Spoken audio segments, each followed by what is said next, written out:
Hey, Cassie, how you doing? All right. There's a comment on my poster about chameleons. Oh, you went with the chameleon route. I think that's cool. I think that's really, really going to provide an enormous amount of opportunity here in terms of focusing on color and illustrative techniques. So I think that was a good choice. We'll say I focused on getting the general outline of where things will be placed. And I did notice your pen work is pretty good, so good job. Not 100% on board with the placement of the text. Neither am I, and I'll talk about that. That's good that you recognize it. It's a really great attribute. In our last class, and in some of our past classes, I concentrate really heavily on critique. And one of the things that I reinforce in critique, some of my critique feedback, is the ability to be able to self-critique. Um, how can we look at our own work through the lens of another viewer? And that's a really important attribute for any designer. So to be able, this comment right here is telling me that you're able to look at your work and ascertain success or their lack of. So that's really super relevant. I just wanted to bring that up. I happen to agree with you 100% too. So let's jump right over to the work, shall we? Okay, now the first thing I want to say is for a digital comp, this is a little underdeveloped. If we jump over here, up in the continue stage, page right here, I describe a digital comp right here. I even link out to give you some examples of what a digital comp is.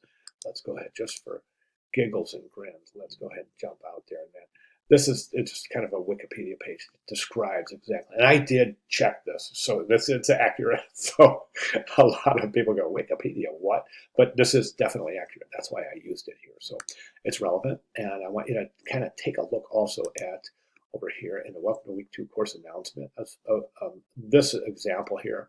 This is kind of what we're going for as a digital comp. So the relevance here is that a digital comp would be kind of a way for you. It's a checkpoint. So your creative director or your art director would take a look at your sketches first and say, okay, we'll do this direction, whatever. And then your digital comp would be a really advanced, highly developed depiction of the sketch that is chosen, right? Now, note that the color isn't all in place yet or anything. There's still some work to be done. Highlights haven't really been added, but nonetheless, it gives a great idea in the instance of providing your creative director, art director, or even a client in many cases a really good look at what the final piece, the direction that we're going, right? So this as a comp is really underdeveloped. As I said, great job with your line work. There are some areas of overlap that might be problematic. Right here is one area, right here in that tail right there. That might end up being, you'll see when you get there and start working with color, that might provide a little bit of an issue. But other than that, I think your line work looks great.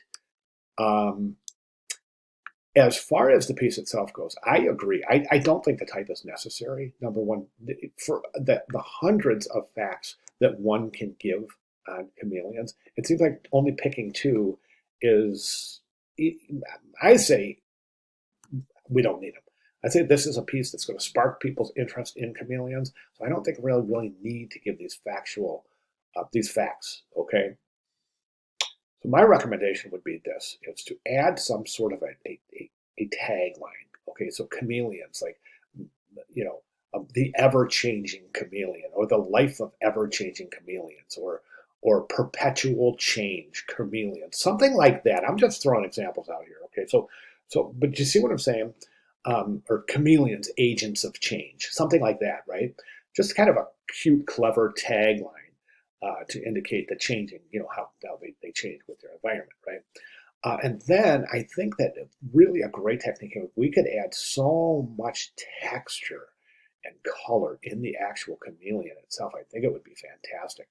Then when you start adding color, I think that one of the things that's going to end up happening is this is going to be really highly developed based on what I'm seeing right now. The fact that he's on a branch, that's cool, but some of the background, I would add more leaves and different shapes and sizes of leaves, indicating several different types of foliage.